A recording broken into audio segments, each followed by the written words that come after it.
On a cold January morning in 1947, a mother walking with her child stumbled upon what she thought was a mannequin lying in a vacant lot in Los Angeles.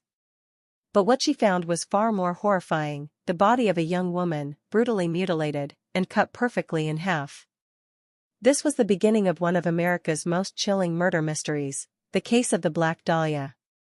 Los Angeles in the 1940s was the land of glitz and glamour, where young dreamers arrived daily, chasing fame under the bright lights of Hollywood. But beneath the golden glow was a darker underworld: crime, corruption, and broken dreams. On January 15, 1947, a young woman named Elizabeth Short, just 22 years old, was found dead in one of the most gruesome and haunting ways imaginable.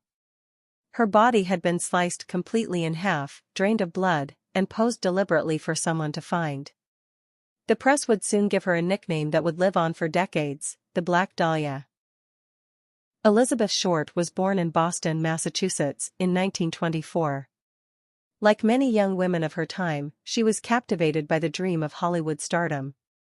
She was described as strikingly beautiful, dark hair, porcelain skin, and a mysterious aura that drew people in.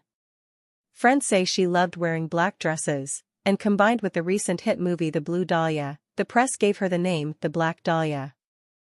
But Elizabeth's life in Los Angeles wasn't glamorous. She bounced between small jobs, stayed with friends, and was constantly trying to get closer to the film industry. Behind her big Hollywood dreams was a life of instability and struggle. On that fateful January morning, the horrific discovery shocked the city.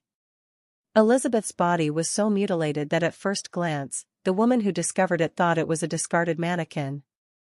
Her face had been slashed into what's known as a Glasgow smile, and despite the brutality, there was no blood at the crime scene. This detail told investigators one thing: Elizabeth had been killed elsewhere and carefully transported to that location. The staging of her body suggested the killer wanted attention. This wasn't just murder, it was performance. The Los Angeles Police Department quickly launched one of the largest investigations in the city's history. The FBI was called in, and within less than an hour, Elizabeth's fingerprints were identified. She had applied for a job at an army camp years earlier, and had also been arrested once for underage drinking. The LAPD interviewed hundreds of suspects. At one point, more than 150 men and women confessed to the crime, though most were proven false confessions. Police considered that the killer might have had medical knowledge, because Elizabeth's body had been cut with surgical precision. This led them to investigate local medical students and even doctors. Over the decades, many suspects have been named. Some believe it was Dr. George Hodel, a wealthy physician with disturbing ties to violence and corruption. His own son later accused him of the murder, citing evidence from old recordings and police surveillance.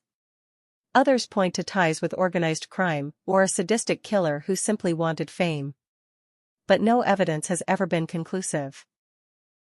Each suspect leaves more questions than answers. The Black Dahlia case captured headlines around the world. Newspapers sensationalized the story, painting Elizabeth not as a victim, but as a mysterious femme fatale. Sadly, the media often exploited her life and death, focusing more on scandal and rumor than on justice. For Los Angeles, the case became symbolic of the dark side of Hollywood, where dreams and nightmares collide. More than 75 years later, the Black Dahlia murder remains unsolved. Was it a brilliant doctor with surgical skills? A Hollywood predator? Or someone whose name we'll never know? One thing is certain: Elizabeth Short's tragic story will forever haunt the streets of Los Angeles. What do you think? Who killed the Black Dahlia, and why? Let me know your theories in the comments below.